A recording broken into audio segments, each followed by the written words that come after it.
மக்களை காப்போம் தமிழகத்தை மீட்போம் என்ற தலைப்பில் தமிழகம் முழுவதும் சுற்றுப்பயணம் மேற்கொள்ளும் அதிமுக பொதுச் செயலாளர் எடப்பாடி பழனிசாமி நாமக்கல் மாவட்டம் குமாரபாளையம் சட்டமன்ற தொகுதியில் இன்று பிரச்சாரம் செய்ய உள்ள நிலையில் சுமார் 500க்கும் மேற்பட்ட போலீசார் பாதுகாப்பு பணியில் ஈடுபட்டுள்ளனர்.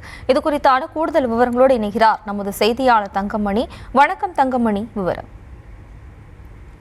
வணக்கம். அதிமுக சார்பில் மக்களை காப்போம் தமிழகத்தை மீட்போம் என்கின்ற பிரச்சாரத்தின் ஒரு பகுதியாக நாமக்கல் மாவட்டம் குமாரபாளையம் சட்டமன்ற தொகுதிக்கு உட்பட்ட குமாரபாளையம் சாலையில் உள்ள சானார்பாளையம் மைதானத்தில் இன்று இரவு 8 மணி அளவில் எடப்பாடி பழனிசாமி மேற்கொள்ளும் மக்களை காப்போம் தமிழகத்தை மீட்போம் என்கின்ற பிரச்சாரம் நடைபெற உள்ளது. இதற்காக தற்போது நாமக்கல் மாவட்ட காவல்துறை சார்பில் சுமார் 500க்கும் மேற்பட்ட போலீசார் அந்த பிரச்சாரம் நடைபெறும் இடத்திற்கு வந்துள்ளனர்.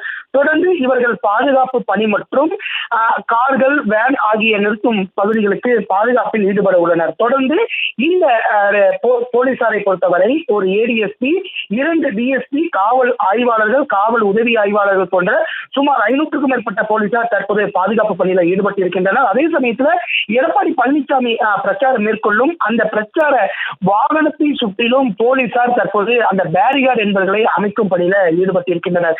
அதே சமயத்துல போக்குவரத்து காவல்துறையினை எடுத்துக்கொண்டால் போக்குவரத்து காவல்துறை அதிகாரிகள் சுமார் 50க்கும் மேற்பட்டோர் சாலையில் போக்குவரத்து பாதிப்பு ஏற்படாமல் இருக்கும் வகையில் தற்போது பாதுகாப்பு பணியில ஈடுபட்டுள்ளனர். சுமார் 30க்கும் மேற்பட்ட ஆம்புலன்ஸ்கள், அதே சமயத்தில் குடிநீர் வசதியை மேம்படுத்துவதற்காக ஆங்காங்கே குடிநீர்கள் வைக்கப்பட்டிருக்கின்றது.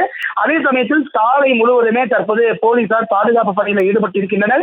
எந்தவித அசம்பாவிதங்கள் ஏற்படாத வகையில் ஆங்காங்கே கயிர்களை கட்டிக்கொண்டும் பேரிகார்டு அமைக்கும் பணியில தற்போது போலீசார் ஈடுபட்டு வருகின்றனர். விவரங்களுக்கு நன்றி தங்கமணி.